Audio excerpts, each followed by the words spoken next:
Hello दोस्तों, नमस्कार। स्वागत करते हैं आप सभी को अपने यूट्यूब चैनल पे। सबसे पहले हम आपको बता देना चाहते हैं कि इसमें हम क्लास 10th का हिस्ट्री पोर्शन में और उसमें भी आपको सिविक्स का, जिसका नाम है डेमोक्रेटिक पॉलिटिक्स नंबर 2, इसमें हम चर्चा कर रहे थे इसके चैप्टर नंबर 1 का, जिसका नाम है सत्ता की साझेदारी। इसमें हम जो इसके प्रीवियस एक वीडियो डाला मैंने, उसमें आप देख सकते हैं जा करके। इसका मैं लिंक डिस्क्रिप्शन में दे दूँगा।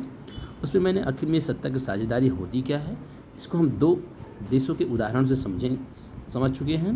साथ ही साथ वहाँ पर किस किस प्रकार की उलझनें थी, किसको कौन सा देश किस प्रकार से हैंडल किया, क्या क्या वहाँ पर कौन कौन से समुदाय रहते थे, इन सब का एक एक करके हमने चर्चा किया है। सत्ता की साझेदारी की ज़रूरत क्यों है, आवश्यकता क्या है, कौन कौन से स्वरूप होने चाहिए, इस वीडियो में देखेंगे। लेकिन इसके पहले वाले लेक्चर में जब तक आप उसको देखेंगे नहीं, तब तक आपको ये वीडियो समझ में नहीं आएगा। तो आपको रिकमेंड करेंगे, आपको सजेस्ट करेंगे कि आप इस वीडियो को देखने से पहले, यदि आप देख रहे हो, इसको पहले देख रहे हो, तो कृपया उस वीडियो को पहले जाकर देखें, उसके बाद इस वीडियो को देखें।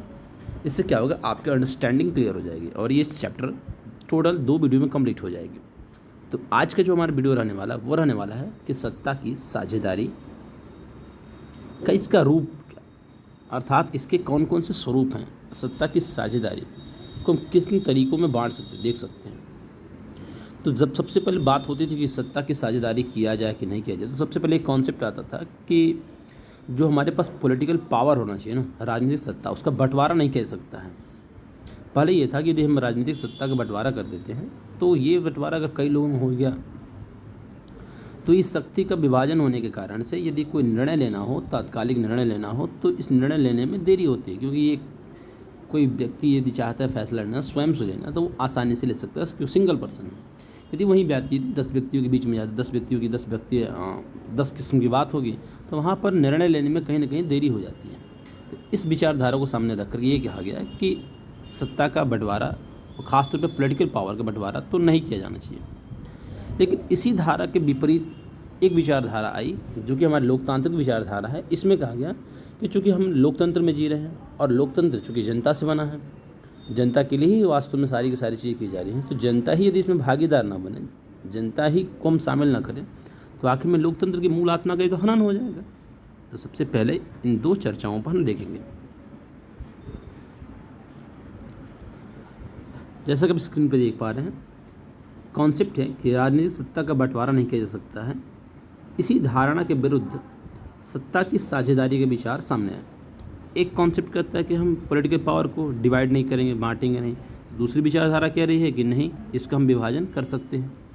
तो जो पहले विचारधारा चली आ रही थी, लंबे समय से मान्यता चली आ रही थी कि सरकार की सारी शक्तियाँ एक व्यक्ति या किसी खास स्थान पर रहने वाले व्यक्ति समूह के हाथ में रहनी चाहिए। एक पहले राजतंत्र चला आ रहा था, आज भी एरिस्टोक्रेसी है, किसी व्यक्ति विशेष समूह के हाथों में रहना चाहिए सत्ता का मूल केंद्र। इस प्रकार की विचारधारा थी। कारण क्या था कि अगर फैसले लेने की शक्ति बिखर गई, तो तुरंत फैसले लेने में विलम्ब हो सकता है, देरी हो सकती है। तो इसी चीज़ को दूर करने के लिए तुरंत फैसला लेना संभव नहीं होगा और उसे लागू करना संभव नहीं होगा। तो इससे बचने के लिए हमारे पास एक तरीका था कि हम सत्ता का बंटवारा ना करें। लेकिन जो आज हमारा लोकतंत्र का एक बुनियादी सिद्धांत है कि जनता ही सारी राजनीतिक शक्ति का केंद्र है, स्रोत है। जो सारी पॉलिटिकल पावर्स आ रही हैं, आखिर में वो किसके पास से आ रही है, कहाँ से आ रही हैं? तो सारी राजनीतिक शक्तियाँ जनता से ही आ रही हैं, क्योंकि जनता ही वास्तव में लोकतंत्र की जान है, आत्मा है, मूल तत्व है। कहा जाएगा कि जनता के लिए, जनता के द्वारा, जनता का शासन ही लोकतंत्र है। तो आप समझ सकते हैं कि जनता इसके सेंटर में है, केंद्र में है। अब इसमें लोग क्या करते हैं, स्वशासन की संस्थाओं के माध्यम से अपना शासन चलाते हैं। एक अच्छे लोकतांत्रिक शासन में समाज के विभिन्न समूहों और उनके विचारों को उचित महत्व दिया जाना चाहिए, उचित सम्मान दिया जाता है और सार्वजनिक नीतियों को तय करते समय सबकी बातों को शामिल किया जाना चाहिए। ये अच्छा लोकतांत्रिक शासन व्यवस्था में समाज के आपको विभिन्न समूहों को, उनके विचारों को उचित सम्मान देना पड़ता है। इसलिए है क्योंकि आप का जो समाज बना है, समाज के सारे सदस्यों को आपको देखना है। आप या देश या कोई समाज किसी एक व्यक्ति विशेष से नहीं बनता, और किसी एक व्यक्ति विशेष का निर्णय सारे समाज पर थोपना ये कहाँ तक उचित होगा। तो सबसे बेहतरीन उपाय होना चाहिए कि आप समाज के सभी हितधारकों को, विचारों को आप शामिल करें, उन्हें अपने में समाहित करें और उसके अकॉर्डिंग आप फैसला लें। तो सबकी बातों को शामिल होना चाहिए। इसीलिए लोकतांत्रिक शासन को सबसे अच्छा माना जाता है, जिसमें ज़्यादा से ज़्यादा नागरिकों को राजनीतिक सत्ता में हिस्सेदार बना जाए। अर्थात वह लोकतांत्रिक शासन व्यवस्था सबसे अच्छी मानी जाएगी जिसमें ज़्यादा से ज़्यादा नागरिक पॉलिटिकल पावर में हिस्सेदार बने। अर्थात सबकी बातों को हम कहीं ना कहीं सुनने का विचार करेंगे। हम ऐसा कदापि नहीं करेंगे जैसा कि श्रीलंका की स्थिति रही है, जैसा कि बहुत ख़राब स्थिति कंडीशन थी जहाँ गृह युद्ध की नौबत आ गई थी। तो अब देखेंगे कि वास्तव में जो सत्ता की साझेदारी है इसके कौन कौन से स्वरूप हम एग्जाम्पल के माध्यम से समझने का प्रयास करेंगे। तो आपके सामने ये है कि आधुनिक लोकतांत्रिक व्यवस्थाओं में जो सत्ता की साझेदारी के अनेक रूप हो सकते हैं, इसके कुछ प्रचलित उदाहरण आपको यहाँ पर स्पष्ट दिख जाएंगे। जैसे अब यहाँ पर आप देखने का प्रयास करें कि शासन के जो होते हैं विभिन्न अंग होते हैं, जैसे विधायिका, कार्यपालिका, न्यायपालिका के बीच हम क्या करते हैं, सत्ता का बंटवारा करते हैं। और इस प्रकार के सत्ता का बंटवारा को हम सत्ता का क्षैतिज वितरण कहते हैं। क्षैतिज आपको पता होगा, यदि कोई एक इस प्रकार से लाइन खड़ी है तो उसे कहा जाता है ऊर्ध्वाधर या वर्टिकल, और यदि ऐसे कोई लाइन लेटी हुई है तो इसे कहा जाएगा कि ये है हॉरिजॉन्टल या क्षैतिज। तो चूँकि एक ही समान व्यवस्था में एक ही प्रकार का सारा लोग का स्टेटस है, कोई बड़ा कोई छोटा नहीं। जैसे मान के चलिए हम टीचर हैं, टीचर का जो पद दिया जाएगा, एक यहाँ टीचर बैठाया गया, दूसरे टीचर को यहाँ बैठाया गया, तीसरे टीचर को यहाँ बैठाया गया। अब एक पहले टीचर का नाम है विधायिका, एक टीचर का नाम है कार्यपालिका, एक का नाम है न्यायपालिका। तीनों सेम स्ट्रक्चर में है, कोई बड़ा कोई छोटा नहीं होता है। अब यहाँ पर हम क्या करेंगे, इस सत्ता का बंटवारा इस प्रकार से कर सकते। शासन का विभिन्न अंग है तो इसे हम सत्ता का क्षैतिज वितरण कहेंगे। एक सीध में एक लाइन में बैठे हैं लोग।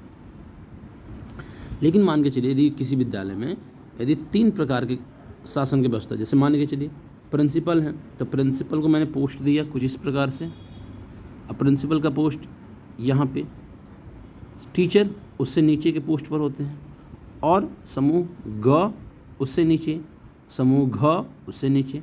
ये क्रम हमारा ऊर्ध्वाधर वितरण है। यहाँ से भी सत्ता का बंटवारा करते हैं, सबके अलग अलग काम हैं। तो ये सत्ता का ऊर्ध्वाधर वितरण है, ये सत्ता का क्षैतिज वितरण है। एक एक करके चर्चा करेंगे। तो शासन के विभिन्न अंग जैसे विधायिका, कार्यपालिका और न्यायपालिका के बीच जब सत्ता का बंटवारा करते हैं तो इसे हम सत्ता का क्षैतिज वितरण कहेंगे, क्योंकि इसमें सरकार के विभिन्न अंग, वर्ड समझिएगा, इसमें सरकार के विभिन्न अंग एक ही स्तर पर रहकर, जैसे मैंने एग्जाम्पल दिया टीचर का, टीचर एक ही लेवल पर है सारे टीचर, तो एक ही स्तर पर रखकर अपनी अपनी शक्ति का उपयोग करते हैं। ऐसे बंटवारे से यह सुनिश्चित हो जाता है कि यदि कोई भी एक अंग सत्ता का असीमित उपयोग नहीं कर सकता है। इसमें सरकार होता क्या है कि इसमें सरकार के विभिन्न अंग एक ही स्तर पर रहकर अपनी अपनी शक्ति का उपयोग करते हैं। मैंने बताया जैसे शिक्षक एक ही स्तर पर हैं और अपनी अपनी शक्ति का उपयोग करते हैं। इससे बेनिफिट ये होता है, इस प्रकार के बंटवारे से सुनिश्चित हो जाता है कि कोई भी एक अंग सत्ता का असीमित उपयोग नहीं कर सकता है। उसके पास अनलिमिटेड पावर नहीं आ जाएगी कि वो जो चाहे सो कर सकता है। इसमें से हर एक अंग दूसरे पर अंकुश रखता है, कंट्रोल स्थापित करता है, नियंत्रण करता है। इससे होता क्या है, इससे होता यही है कि आपको देखिए, समझिए चीज़ों को समझा रहे हैं। इससे विभिन्न संस्थाओं के बीच सत्ता का संतुलन बना रहता है। कहा ना, अंकुश से कंट्रोल करेगा, कंट्रोल से संतुलन हो जाएगा। इसलिए इस व्यवस्था को कहा ही जाएगा नियंत्रण एवं संतुलन की व्यवस्था। सत्ता का ये कौन सा व्यवस्था है, तो आपका नियंत्रण एवं संतुलन की व्यवस्था। इसमें दिखाते हैं आपको कहाँ लिख रखा है। लोकतांत्रिक संस्थाओं के बारे में आप 9वीं कक्षा में पढ़ते हुए देखा था कि हमारे देश में कार्यपालिका क्या करती है, सत्ता का उपयोग करती है। ये क्लास 9th में पढ़ाया जा चुका है। कि हमारे देश में कार्यपालिका सत्ता का उपयोग करती है, पर यह संसद के अधीन कार्य करती है। न्यायपालिका की नियुक्ति कार्यपालिका करती है, पर न्यायपालिका ही कार्यपालिका और विधायिका द्वारा बनाए गए कानूनों पर अंकुश रखती है। देख, एक दूसरे पर कंट्रोल इस्टेब्लिश कर रही है और एक दूसरे का पूरक भी बने हुए हैं। इसीलिए इस व्यवस्था को नियंत्रण और संतुलन की व्यवस्था कहते हैं, कंट्रोल एंड बैलेंस सिस्टम कहा जाता है। तो एक तो ये हमारा सरकार का स्वरूप हो गया। दूसरा जो हमारा स्वरूप है वो इस प्रकार से है, इसको कहते हैं ऊर्ध्वाधर वितरण। सरकार के बीच विभिन्न स्तरों पर सत्ता का बंटवारा हो सकता है। जैसे मान के चलिए कि पूरे देश के लिए एक सामान्य सरकार हो, जिसे हम केंद्रीय सरकार कह सकते हैं। दूसरा हमारा हो सकता है एक सामान्य सरकार जो देश के लिए हो, फिर प्रांत और क्षेत्रीय स्तर पर अलग अलग सरकार रहे। जैसे हम पूरे देश के लिए सरकार जो बनती है उसको हम संघ या केंद्र सरकार कहते हैं। प्रांतीय या क्षेत्रीय स्तर की सरकारों को हर जगह अलग अलग नाम से पुकारा जाता है। भारत में हम इन्हें राज्य सरकार कहते हैं। तो एक हो गया हमारा सेंट्रल लेवल पर, दूसरा हो गया स्टेट लेवल पर, तो सेंट्रल गवर्नमेंट, स्टेट गवर्नमेंट, और तीसरा हो गया लोकल गवर्नमेंट या रीजनल गवर्नमेंट, क्षेत्रीय सरकार। तो ये हो गया आपका। हर क्षेत्र में बंटवारा ऐसे नहीं है, कई देशों में प्रांतीय या क्षेत्रीय सरकार नहीं है, लेकिन हमारी तरह जिन देशों में ऐसी व्यवस्था है वहाँ के संविधान में इस बात का स्पष्ट उल्लेख है कि केंद्र और राज्य सरकारों के बीच सत्ता का बंटवारा किस तरह होगा। वहाँ पर संविधान में स्पष्ट लिख रखा है कि केंद्र और राज्य सरकारों के बीच में सत्ता का बंटवारा किस। इसका अर्थ ये हो गया कि वहाँ पर कुछ विषय दे दिए गए हैं कि आप इन विषयों पर केंद्र सरकार नियम बना सकती है, इन विषयों पर राज्य सरकार अपने नियम बना सकती है। बेल्जियम में तो यह काम हुआ है, लेकिन श्रीलंका में नहीं हुआ। राज्य सरकारों से नीचे के स्तर की सरकारों के लिए भी ऐसी ही व्यवस्था हो सकती है। इसमें क्षेत्रीय सरकार जैसे नगर पालिका और पंचायतें, ग्राम पंचायत, नगर पंचायत, जिला पंचायत ऐसे होती हैं। नगर पालिका सिस्टम ये ऐसे ही इकाइयाँ हैं। उच्चतर और निम्नतर स्तर की सरकारों के बीच सत्ता के ऐसे बंटवारे को ऊर्ध्वाधर वितरण कहते हैं। लिखा उच्चतर, हायर, उससे और उससे नीचे। तो एक कैटेगरी बनी हुई है कि सबसे बड़ा, उससे छोटा, उससे छोटा। ये उच्चतर से निम्नतर स्तर की सरकारों के बीच ये बंटवारा है। अब यदि हम बात करें, इस अध्याय में हम विस्तार से चर्चा करेंगे किस किस प्रकार से बंटवारा। तीसरा जो हमारा बंटवारा वो हो रहा है सत्ता का बंटवारा। हम विभिन्न सामाजिक समूहों, सोशल ग्रुप्स, जैसे भाषाई और धार्मिक समूहों के बीच भी हो सकता है। कौन कौन से भाषाई समूह हैं, कौन कौन से धार्मिक समूह हैं। जैसे मान के जो मैंने विभाजन कर दिया हिंदू और मुसलमान, इस धर्म के आधार पर कहते हैं कि हिंदू सारे हिंदू को वोट देंगे, मुसलमान वोट देंगे। भाषाई आधार पर वो कर सकते हैं कि जैसे बना सकते हैं हम कि हमारा ये हिंदी भाषी लोग अलग हिंदी के लिए एक सरकार बनाएंगे, इसके लिए अलग। उसको कहते हैं कम्युनिटी गवर्नमेंट, सामुदायिक सरकार। एग्जाम्पल जैसे बेल्जियम में सामुदायिक सरकार इसका एक अच्छा उदाहरण है। कुछ देशों के संविधान में और कानून में इस बात का प्रावधान है कि सामाजिक रूप से कमज़ोर समुदाय, वर्ड समझिएगा, सामाजिक रूप से कमज़ोर समुदाय और महिलाओं को विधायिका और प्रशासन में हिस्सेदारी दिया जाए। ये हमारे यहाँ भी संविधान में है कि जो सोशली बैकवर्ड क्लास है, सामाजिक रूप से कमज़ोर समुदाय है, और महिलाओं को, वीमेंस को विधायिका मतलब हमारे संसद में, हमारे विधान सभा में, विधान पालिकाओं में, वहाँ पर और प्रशासन में हिस्सेदारी दिया जाए कुछ आरक्षण सीटें के। जैसे पिछले साल हमने अपने देश में प्रचलित आरक्षित चुनाव क्षेत्र वाली ऐसी व्यवस्था के बारे में पढ़ा था। ये क्लास 9th की बात कर रहा है। इस तरह की व्यवस्था विधायिका और प्रशासन में अलग अलग सामाजिक समूहों को हिस्सेदारी देने के लिए की जाती है। जैसे मैंने आरक्षित सीट कर दिया कि भाई 100 सीट में से कम 33 सीट महिलाओं के लिए होनी चाहिए। फिर उसके बाद से कम 20 सीट ऐसे होने चाहिए। मान के चलो SC कम्युनिटी का है, 10 सीट आपका ST कम्युनिटी का और 2 सीट आपको और कम्युनिटी का। ऐसे में विभाजित करके उन लोगों का भी हम रिप्रेजेंटेशन, अपने प्रतिनिधित्व क्या कर सकते हैं, कन्फर्म कर सकते हैं, ताकि वे लोग खुद को शासन से अलग न समझने की भूल कर बैठे। वे भी अपने आप को शासन व्यवस्था का अंग वो लोग मानकर चले। और अल्पसंख्यक समुदायों को भी इसी तरीके से सत्ता में उचित हिस्सेदारी दी जाती है। अब सामाजिक विविधताओं को शासन में भागीदारी देने की अलग अलग तरीक़ों पर हम इसी में चैप्टर में भाग 2 में चर्चा करेंगे। तो तीसरा बंटवारा हो गया सामुदायिक सरकार का, जिसमें हम भाषाई आधार पर, धर्म के आधार पर ये लोग क्या करते हैं, धर्म, संस्कृति, शिक्षा, इन सब के आधार पर नियम कानूनों को बनाते हैं। और ये चूँकि यहाँ पर एक ही भाषा के बोलने वाले, एक ही विचारधारा के वो लोग एक पक्ष में वोट देते हैं, तो वहाँ की सरकारों को मान्यता देते हैं और काम चलता है। हम भी क्या करते हैं, अपने देशों में इस तरीके से लोगों को संरक्षण प्रदान करते हैं, महिलाओं को, SC/ST कम्युनिटी को, दलितों को, पिछड़ों को, इसी प्रकार से हम प्रोवाइड कराते हैं।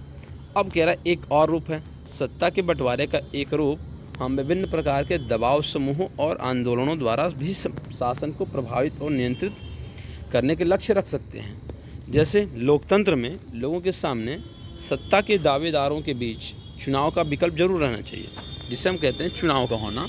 जैसे यदि चुनाव में उठने वाले यदि किसी एक ही पार्टी, एक ही विचारधारा के रहेंगे, तो हमारे पास ऑप्शन कहाँ रहेगा, हमारे पास कोई ऑप्शन नहीं है कि हम उसमें क्या कर सकें, उसको 2 व्यक्ति, 4 व्यक्ति, 10 व्यक्तियों के बीच में हम चुनाव कराएं, तो कराने के बाद से उसमें हम विकल्प की तलाश कर सकें। जब कोई उस प्रकार से कैंडिडेट मिलेगा ही नहीं, तो हमारे पास एक ही विकल्प बचेगा कि जो है उसको दीजिए आपको। तो सत्ता के दावेदारों के बीच चुनाव का विकल्प जरूर रहना चाहिए, और इस प्रकार की व्यवस्थाओं में अक्सर विकल्प जो हमारा है विभिन्न पार्टियों के रूप में उपलब्ध हो जाता है। जैसे भारत के संदर्भ में देखें, भारत के संदर्भ में आपको निश्चित तौर पर देख सकते हैं कि एक BJP, कांग्रेस, आपका तृणमूल कांग्रेस, तो NCP, तो सपा, तो बसपा, ऐसी अनेक सारी पार्टियां हैं जो क्या करती हैं कि इनके पास ये जब सरकार के लिए चलाने के लिए दावेदारी अपनी पेश करते हैं, चुनाव में उठते हैं, तो जो चुनाव में वोट डालने वाले लोग हैं, इनके पास ऑप्शन रहता है कि इस बार किसको सत्ता में बैठाया जाए, किसको नहीं बैठाया जाए। अब ये पार्टियां सत्ता के लिए आपस में प्रतिस्पर्धा करती हैं। क्या करती हैं? प्रतिस्पर्धा करती हैं। पार्टियों की यह आपसी प्रतिद्वंदिता ही इस बात को सुनिश्चित करती है कि सत्ता एक व्यक्ति या समूह के हाथ में न रहे। ये आपस में कंपटीशन बिटवीन पार्टीज कन्फर्म करती इस बात को कि सत्ता किसी एक व्यक्ति या समूह के हाथ में परमानेंट न रहे। एक जब बड़ी समयावधि टाइम पीरियड पर अब गौर करेंगे तो पाएंगे कि सत्ता बारी बारी से अलग अलग विचारधारा और सामाजिक समूहों वाली पार्टियों के हाथ में आती जाती रही है। कई बार यह सत्ता की भागीदारी प्रत्यक्ष दिखती है, क्योंकि 2 या अधिक पार्टियां मिलकर चुनाव लड़ती हैं या सरकार का गठन करती हैं। लोकतंत्र में हम व्यापारी, उद्योगपति, किसान, औद्योगिक मजदूर जैसे कई संगठित हित समूहों को भी सक्रिय देखते हैं। जैसे किसान आंदोलन जैसे अभी हाल ही में हुआ था, जिसमें केंद्र सरकार, भारत सरकार की अपने निर्णयों को वापस लेने के लिए मजबूर हो गई। उद्योगपतियों का यूनियन होता है, व्यापारियों का यूनियन होता है, शिक्षकों का यूनियन होता है, मजदूरों का यूनियन, हर एक अपना अपना संगठन बनाकर रहता और अपने हित समूह मतलब हो गया कि अपने हितों, अपने समूह के अपने हित की बात करने वाले एक साथ एक मंच पर आते हैं, अपनी बात साझा करते हैं, सरकार के बीच इस बात को कहते हैं। सरकार के विभिन्न समितियों में सीधी भागीदारी करके या नीतियों पर अपने सदस्य वर्ग के लाभ के लिए दबाव बनाकर ये समूह भी सत्ता में भागीदारी करते हैं। ये अपनी बात हुई। जैसे मान के चलिए शिक्षक वर्ग, यदि वो उन्हें ओल्ड पेंशन स्कीम की डिमांड है कि वो उसकी डिमांड करेंगे, तो वो इस एक मंच साझा करके, एक शिक्षकों का संघ है, वो क्या करेंगे, अपने प्रतिनिधियों को चुन करके अपनी बात सत्ता तक पहुंचाने के लिए दबाव बनाएंगे। तो यही बात कर रहा है, सत्ता भागीदारी के लिए हम दबाव बनाकर काम करें। हम राजनीतिक दल, दबाव समूह, सामाजिक आंदोलन सबकी कार्यप्रणाली पर इकाई 3 में हम चर्चा करेंगे। ठीक है, अब ये पूरा का पूरा ये चैप्टर आपका फिनिश हो गया। अब आप इसका यदि आप देखोगे, अब इसको क्वेश्चन को करोगे आप, मैं इसमें आपको जो MCQ टाइप है उसको मैं बता दे रहा हूँ। जैसे अब इसमें देखिए बोल रखा है कि सत्ता के बंटवारे के पक्ष और विपक्ष में कई तरीके के तर्क दिए जाते हैं। इनमें से जो तर्क आपको सत्ता के बंटवारे के पक्ष में उनकी पहचान कर नीचे दिए कोड से अपने उत्तर लिखें। अब पक्ष में सत्ता की साझेदारी क्यों करना चाहिए? क्योंकि यह विभिन्न समुदायों के बीच टकराव को कम करते हैं निश्चित तौर पर। तो पहला तो आंसर हमारा होना चाहिए सही क। पक्षपात का अंदेशा कम करती है निश्चित तौर पर। ख भी आंसर होगा। निर्णय लेने की प्रक्रिया को अटका देती है, गलत हो गया। विविधताओं को अपने में समेट लेती है, निश्चित तौर पर सही होगा। क, ख, घ। अस्थिरता और आपसी फूट को बढ़ाती है, निश्चित तौर पर गलत होगा। सत्ता में लोगों को भागीदारी बढ़ाती है, निश्चित तौर पर सही होगा। तो ये हो गया च। देश की एकता को कमज़ोर करती है, निश्चित तौर पर गलत होगा। तो क, ख, घ, च। देखते हैं क, ख, ग। देखिए क, ख, घ, च। निश्चित तौर पर इसका आंसर होना चाहिए सही, पहला सा वाला आंसर से क, ख, घ, च। अब एक और क्वेश्चन देखते हैं। बेल्जियम और श्रीलंका की सत्ता में साझेदारी की व्यवस्था में निम्न कथनों पर विचार करें, और आप बताओगे कि कौन से कथन सही हैं। बेल्जियम और श्रीलंका। बेल्जियम में डच भाषी बहुसंख्यकों ने फ्रेंच भाषी अल्पसंख्यकों पर प्रभुत्व जमाने का प्रयास किया, निश्चित तौर पर ये बात सही है। लेकिन ये बात शुरुआती समय में सही थी, आप देखेंगे तो शुरुआती समय में ये बात सही थी, लेकिन बेल्जियम ने एक अच्छा मॉडल अपनाया और इस चीज़ को गलत साबित कर दिया। वहाँ पर कोई प्रभुत्व स्थापित नहीं किया, आंसर हो जाएगा गलत। सरकार की नीतियों ने सिंहली भाषी बहुसंख्यकों का प्रभुत्व बनाए रखने का प्रयास किया, ये आंसर आपका सही होगा। अपनी संस्कृति और भाषा को बचाने तथा शिक्षा तथा रोजगार में समानता के अवसर के लिए श्रीलंका के तमिलों ने सत्ता को संघीय ढांचे पर बांटने की मांग की, निश्चित तौर पर कि बांटिए। बेल्जियम में एकात्मक सरकार की जगह संघीय शासन व्यवस्था लाकर मुल्क को भाषा के आधार टूटने से बचा लिया। तो ये आंसर होना चाहिए ख, ग और घ। क वाला आंसर जहाँ जहाँ है आप गलत काट दें, क वाला आंसर आप गलत काट दें, और ख सही है तो ख इसमें है। क आंसर यहाँ काट दीजिए, क यहाँ काट दीजिए, ख सही है तो ख यहाँ है ही नहीं, काट दीजिए, जो बाकी बचा आंसर हमारा हो जाएगा। 3 आंसर सही हो गया। अगला क्वेश्चन ये दे रखा है, आपको मैचिंग कराना है। सत्ता के बंटवारे का स्वरूप और शासन का स्वरूप। अब यहाँ पे सरकार के विभिन्न अंगों के बीच सत्ता का बंटवारा, ये कौन सा है। विभिन्न स्तर की सरकारों के बीच अधिकारों का बंटवारा, और विभिन्न सामाजिक समूहों के बीच सत्ता की साझेदारी, 2 या अधिक दलों के बीच सत्ता का साझेदारी। तो सबसे पहले इसका आंसर देखिए, इसको आपको कर विभिन्न सामाजिक समूहों के बीच सत्ता की भागीदारी होती है सामुदायिक सरकार। 2 या अधिक दलों के बीच सत्ता की साझेदारी ये होती है गठबंधन की सरकार। विभिन्न स्तर की सरकारों के बीच अधिकारों का बंटवारा हो रहा है। विभिन्न स्तर की सरकारों, अधिकारों का बंटवारा, और सरकार के विभिन्न अंगों के बीच सत्ता का बंटवारा, वो हो गया आपका संघीय सरकार। देखने की कोशिश करते हैं कौन कौन सा सही होगा। पहले का घ, दूसरे का क, ये गलत हो गया। देखने का प्रयास करते हैं कौन कौन सा आंसर सही होना चाहिए। चलिए इसमें है आपका, छोटा करते हैं ताकि समझ में आ जाए। पहले का होना चाहिए घ, पहले का घ एक ही ऑप्शन में है। सरकार के विभिन्न अंगों के बीच सत्ता का बंटवारा, देख लेते गलती तो नहीं हो रहा ना मेरा। विभिन्न सामाजिक समूहों के बीच क्या सत्ता की साझेदारी, तो तीसरा का हो गया क। तीसरा का क कहाँ ऑप्शन में है, 2 ऑप्शन में है। 2 या अधिक दिनों से। चौथा का ग, तो एक ही आंसर सही जा रहा है, ये ग वाला। इसमें आप देखें, इसमें ये वाला आंसर सही जा रहा है कि तीसरे का सामाजिक समूहों का, तीसरे का क और चौथे का ग, तीसरे का क और चौथे का ग, ये वाला आंसर सही जा रहा है। तो मतलब पहले का ख, सरकार के विभिन्न अंगों के बीच सत्ता का बंटवारा, ये हो गया अधिकारों का वितरण। सरकार के विभिन्न अंगों का बीच मतलब हो गया विधायिका, कार्यपालिका, न्यायपालिका, जिनके अधिकारों का वितरण कर दिया गया। और विभिन्न स्तर की सरकार, सही बात है, विभिन्न स्तर की सरकार मतलब केंद्र सरकार, राज्य सरकार और वो तो संघीय सरकार, ठीक है। दूसरे का घ होगा, आंसर नंबर ग, गा वाला, सारे गामा में से गा वाला आंसर सही होगा। अगला हमारा है कि सत्ता की साझेदारी के बारे में निम्न पर गौर करें और बताएं कौन सही कौन गलत है। सत्ता की साझेदारी लोकतंत्र के लिए लाभकर है, सही है। इससे सामाजिक समूहों में टकराव का अंदेशा घटता है, ये भी सही है। मतलब दोनों सही है, अ और ब दोनों सही है, ये आंसर होना चाहिए। इस प्रकार से हमारा ये चैप्टर पूरी तरीके से कंप्लीट। आशा करते हैं आपको ये चैप्टर समझ में आया होगा। इस पे बनने वाले क्वेश्चन आप NCERT के क्वेश्चन से करेंगे, आप देखेंगे और प्रयास करेंगे कि आपके क्वेश्चन हो जाएं। ठीक है, कोशिश करते हैं आपको समझ में आया होगा। आशा करते हैं आप इसे इसी तरह पढ़ते रहें।